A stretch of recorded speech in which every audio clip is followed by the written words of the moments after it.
Assalamualaikum warahmatullahi wabarakatuh. Pernahkah kamu membayangkan suara jeritan yang tak terdengar?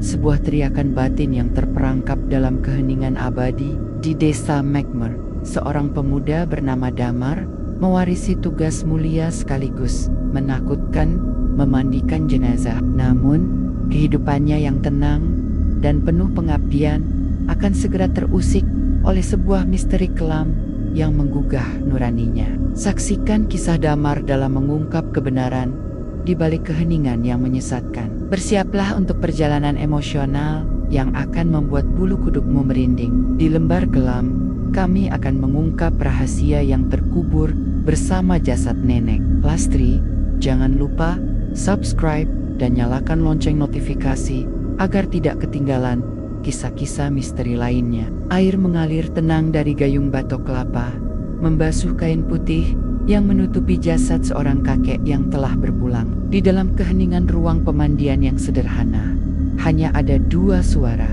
gemericik air dan lantunan doa yang lirih. Namun, khusyuk dari bibir Pak Damar di usianya yang baru menginjak 30 tahun. Damar telah mewarisi tugas mulia sekaligus berat ini dari almarhum ayahnya. Gerakannya mantap dan penuh hormat, tidak ada ketergesaan, tidak ada rasa jijik. Baginya, setiap jasad adalah sebuah kitab yang telah selesai ditulis, dan tugasnya adalah membersihkan sampulnya untuk terakhir kali sebelum dikembalikan kepada sang pemilik cerita. Sudah selesai, Pak, bisik Damar lembut kepada putra almarhum yang menunggu di luar. Keluarga itu menyambutnya dengan tatapan penuh terima kasih. Terima kasih banyak, Damar. Bantuanmu sangat berarti, kata mereka. Damar hanya mengangguk sopan, menolak amplop yang disodorkan kepadanya dengan halus. Sudah tugas saya, Pak. Yang penting doa kita semua untuk almarhum. Sikapnya yang tulus dan tidak materialistis inilah yang membuatnya dihormati warga. Meskipun usianya masih tergolong muda, ia adalah penerus yang pantas bagi ayahnya yang legendaris.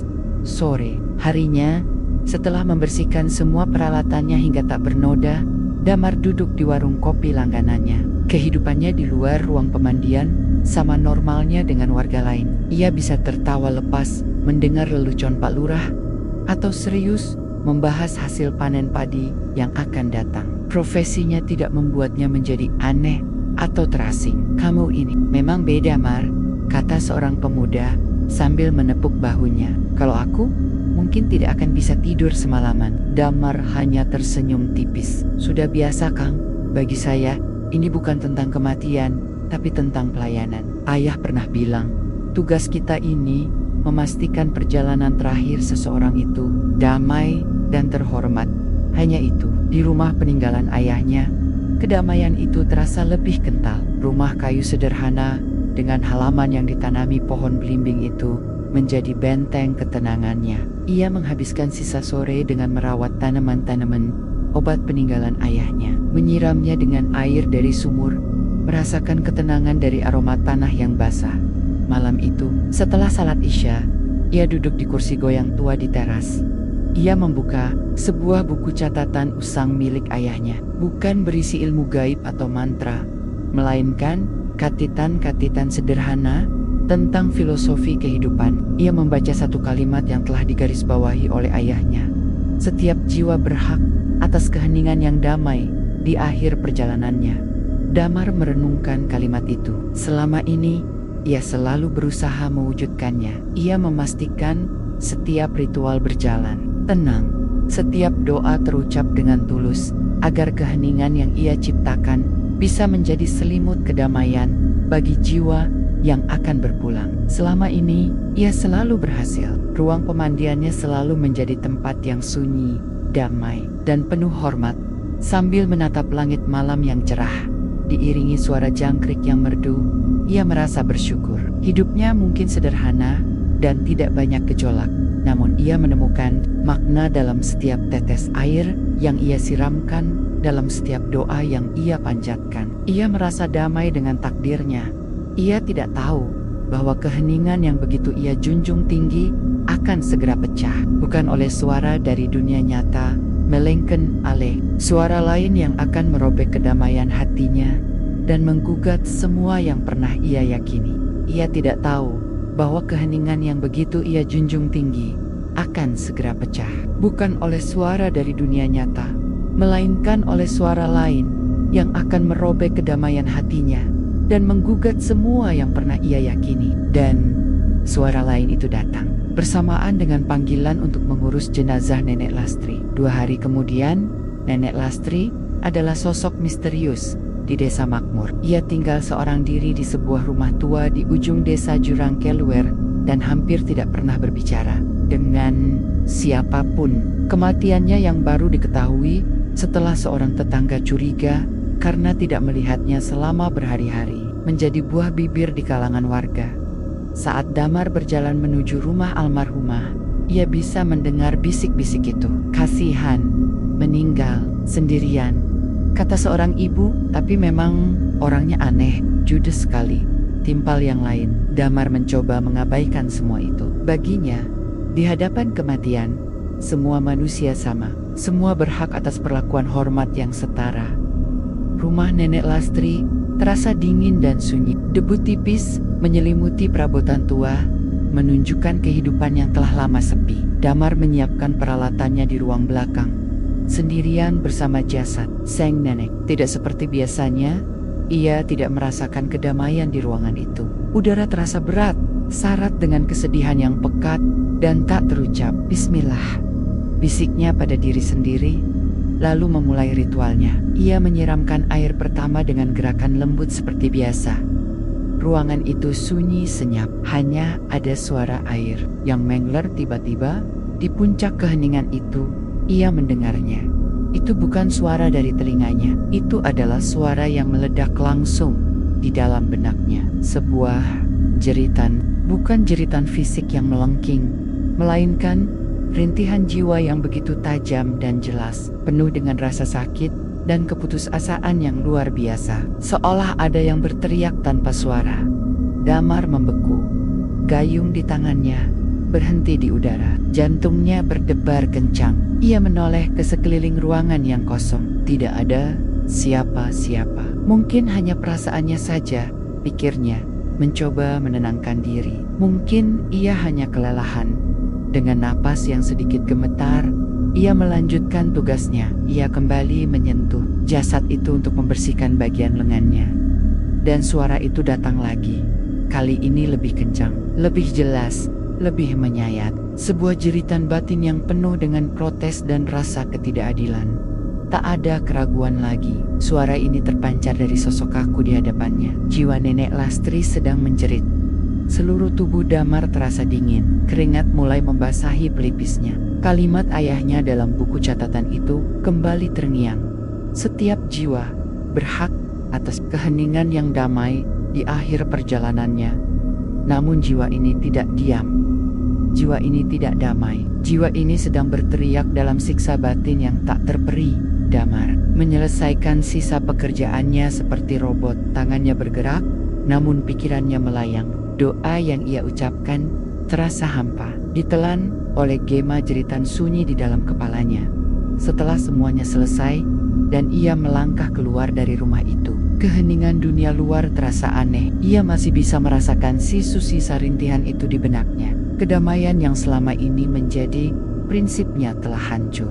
Ia, yang tugasnya adalah mengantarkan jiwa menuju ketenangan, baru saja menyentuh sebuah jiwa yang terperangkap dalam badai penderitaan. Ia menatap tangannya sendiri, tangan yang seharusnya membawa kedamaian. Malam itu, untuk pertama kalinya, ia merasa takut pada keheningan, karena kini ia tahu tidak semua keheningan berarti damai. Terkadang, keheningan adalah penjara bagi jeritan yang paling menyakitkan, karena kini ia tahu tidak semua keheningan berarti damai. Terkadang, keheningan adalah penjara bagi jeritan yang paling menyakitkan, dan jeritan itu terus menggema di benak Damar.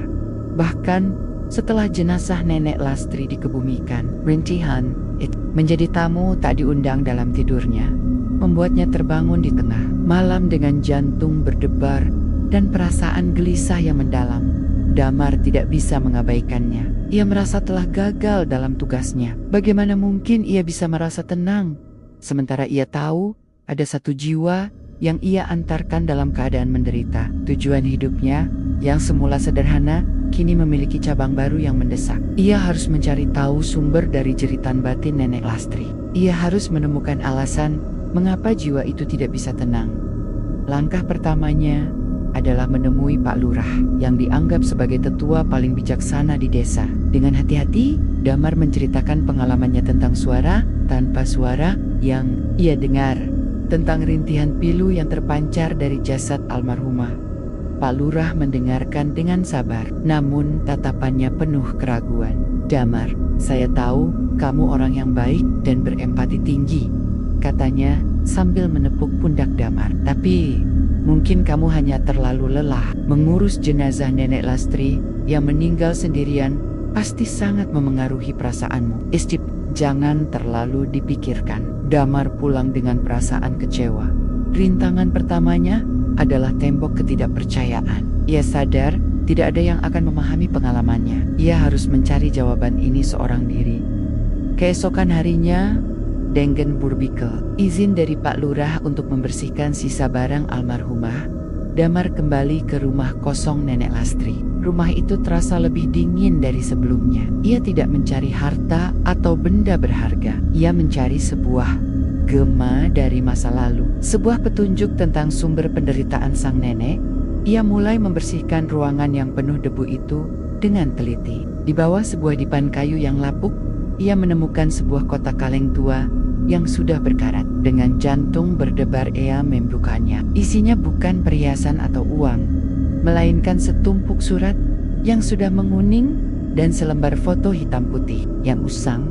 Foto itu menunjukkan Nenek Lastri saat masih muda, tersenyum ceria bersama seorang pria. Di belakang foto itu ada tulisan tangan Harun and Lastri 1975. Surat-surat itu ternyata adalah surat cinta dari Harun, seorang pemuda yang sepertinya sangat mencintai Lastri. Surat terakhir bertanggal beberapa minggu setelah foto itu diambil. Isinya penuh keputusasaan. "Lastri, mengapa kau tega melakukan ini?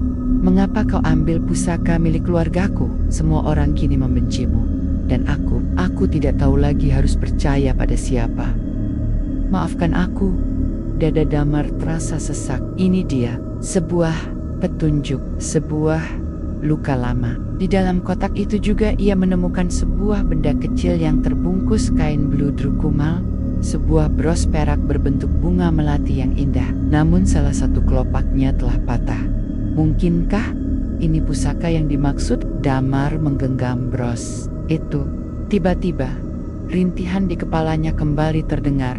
Kali ini lebih jelas dari sebelumnya. Sebuah kata terucap di dalam jeritan itu. "Bukan aku." Sekarang Damar mengerti. Nenek Lastri bukanlah pencuri. Ia adalah korban fitnah. Sebuah fitnah keji yang telah merenggut cinta, nama baik, dan kebahagiaannya. Membuatnya hidup dalam pengasingan dan kesepian hingga akhir hayat. Jiwanya terbelenggu oleh ketidakadilan ini, menjeritkan sebuah kebenaran yang tidak pernah didengar oleh siapapun selama puluhan tahun.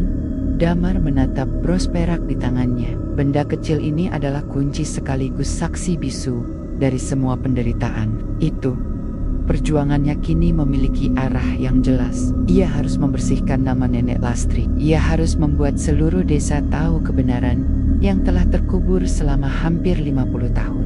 Ia harus membersihkan nama Nenek Lastri. Ia harus membuat seluruh desa tahu kebenaran yang telah terkubur selama hampir 50 tahun. Namun, menggali kebenaran yang telah terkubur selama 50 tahun adalah seperti mencoba meruntuhkan gunung dengan sebuah cangkul kecil, terutama jika gunung itu adalah harga diri dan nama baik sebuah keluarga.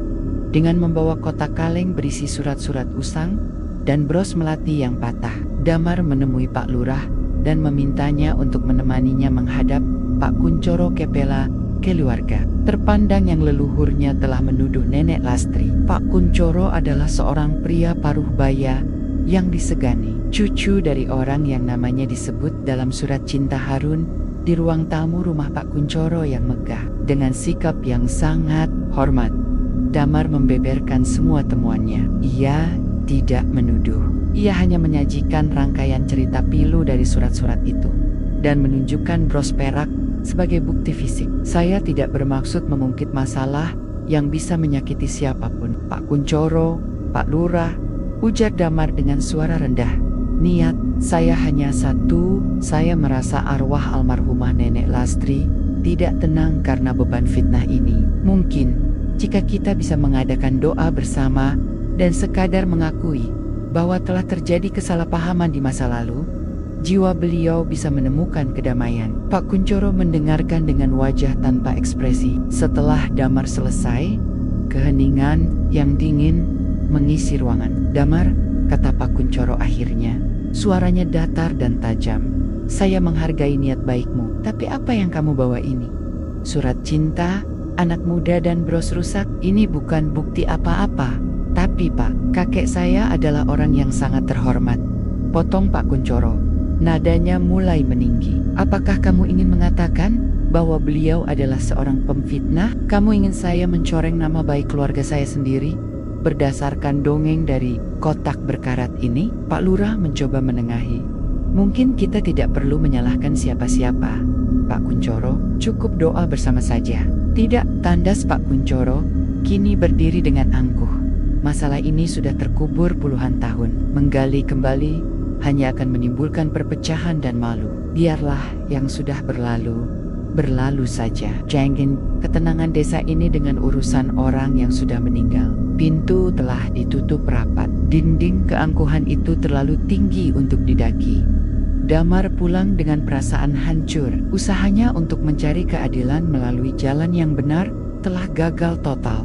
Saat ia berjalan gontai melewati jalan desa, batin di kepalanya kembali dengan kekuatan penuh. Kali ini bukan lagi rintihan, melainkan sebuah pekikan putus asa yang begitu kencang hingga Damar harus memegangi kepalanya. Berjongkok di tepi jalan, menahan sakit yang tak terlihat. Ia merasa telah memberikan harapan pada jiwa yang malang itu, hanya untuk merenggutnya kembali. Ia telah memperparah penderitaannya. Ini adalah titik terendahnya. Ia gagal. Otoritas desa menolaknya. Kebenaran yang ia pegang tidak ada artinya di hadapan harga diri manusia. Setibanya di rumah, ia terduduk lemas di lantai. Ia menatap nanar pada bros melati di tangannya, Ayakala. Namun, saat ia melihat kembali buku catatan ayahnya yang tergeletak di meja, sebuah kalimat lain menarik perhatiannya. Jika pintu manusia tertutup, pintu langit akan selalu terbuka bagi mereka yang tulus. Sebuah kesadaran baru menyergapnya. Jika manusia menolak menjadi saksi, ia akan meminta langit untuk menjadi saksinya. Jika para tetua menolak membersihkan nama Nenek Lastri di dunia, maka ia sendiri yang akan membersihkan nama itu langsung di hadapan Sang Pencipta. Pilihan terakhirnya kini jelas, sebuah pilihan yang menakutkan dan belum pernah ia lakukan. Ia akan melakukan ritualnya sendiri, ritual persaksian. Dengan tekad yang lahir dari keputusasaan, Damar bangkit. Ia mengambil sebuah kain putih bersih yang biasa ia gunakan untuk kafan. Lalu dengan sangat hati-hati, ia membungkus bros melati yang patah itu. Malam ini, ia akan pergi ke makam Nenek Lastri. Bukan sebagai pemandi jenazah, tapi sebagai seorang pembela, seorang saksi tunggal yang akan mempresentasikan kasus terakhirnya di pengadilan Tuhan. Malam ini, ia akan pergi ke makam Nenek Lastri. Bukan sebagai pemandi jenazah, tapi sebagai seorang pembela, seorang saksi tunggal yang akan mempresentasikan kasus terakhirnya di pengadilan Tuhan. Dan pengadilan itu tidak bertempat di sebuah gedung megah, melainkan di sepetak tanah sunyi di bawah taburan bintang. Di pemakaman desa yang senyap, dengan langkah mantap, Damar menembus kegelapan malam.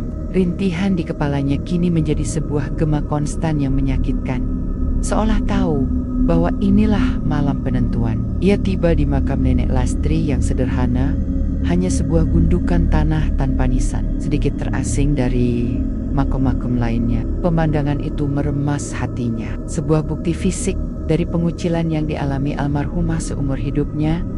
Damar berlutut di sisi makam. Dari dalam kantongnya, ia mengeluarkan bungkusan kain putih itu dan membukanya dengan sangat hati-hati. Bros perak berbentuk bunga melati yang patah itu berkilau samar di bawah. Cahaya bulan Ia tidak membakar kemenyan atau merapal mantra. Ia hanya melakukan satu hal yang ia yakini paling kuat.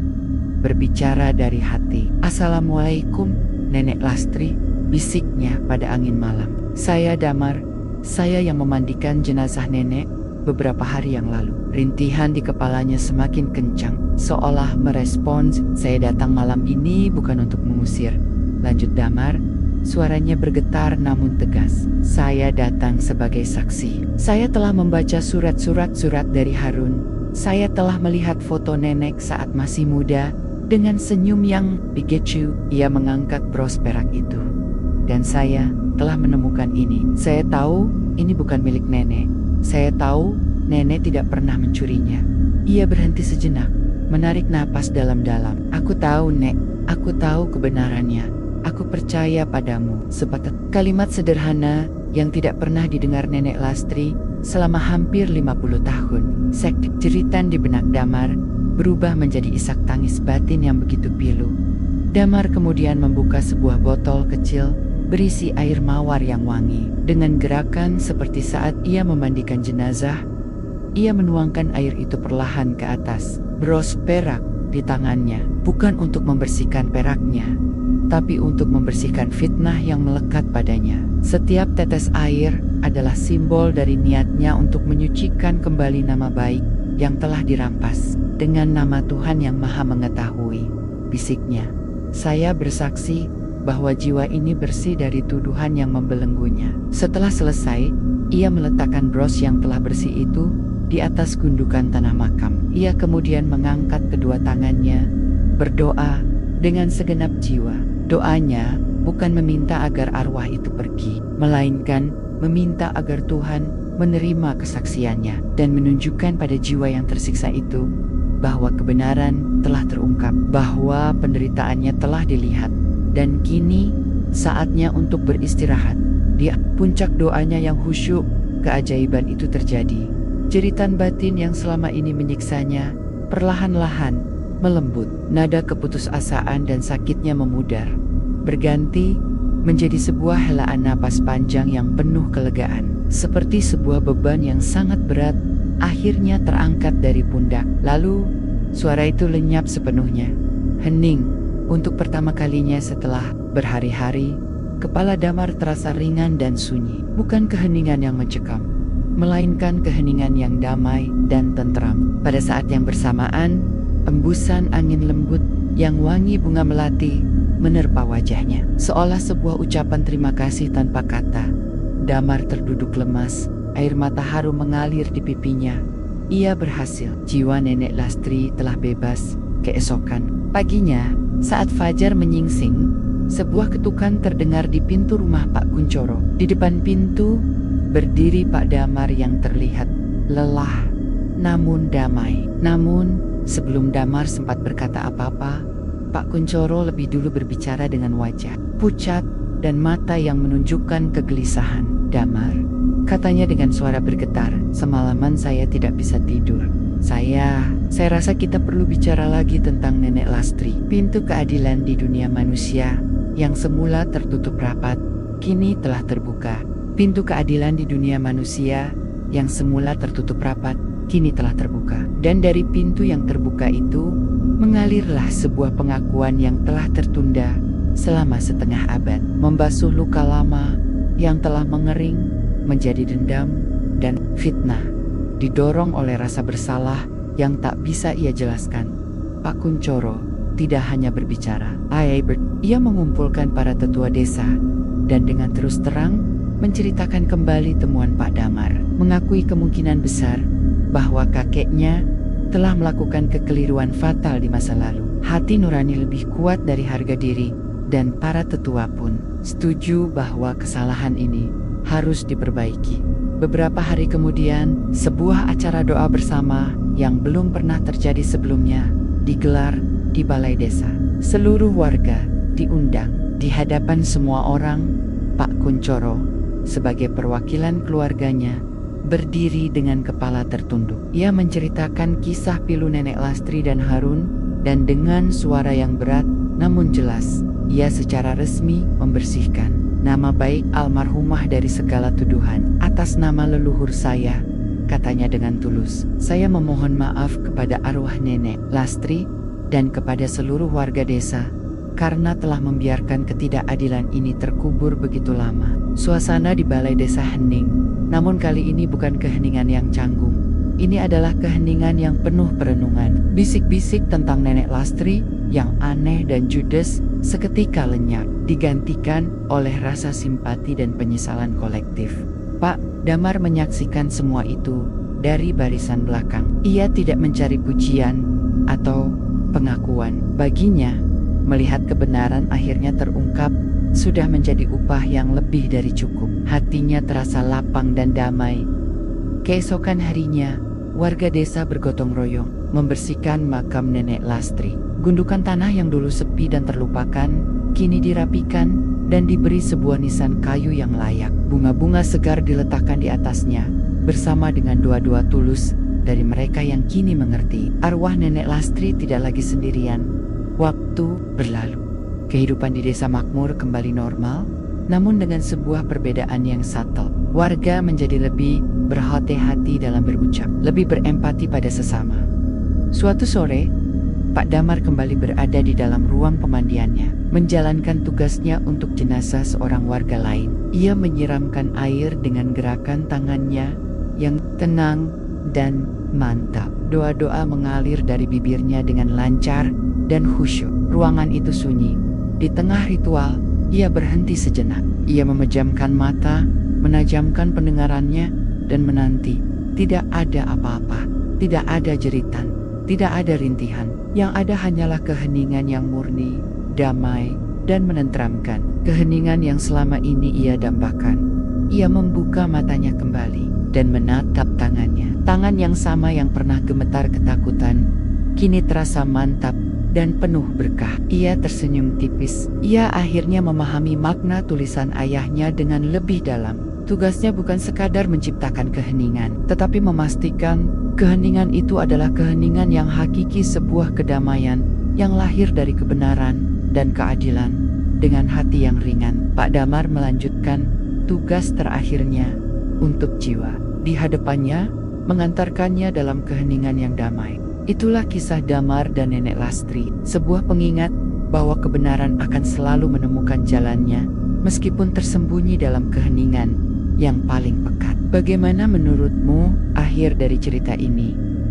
Apakah Damar pantas disebut pahlawan? Jangan ragu untuk berbagi pendapatmu di kolom komentar di bawah. Jangan lupa like, share, dan subscribe Lembar Kelam untuk mendapatkan lebih banyak konten misteri dan cerita inspiratif lainnya. Sampai jumpa di video berikutnya.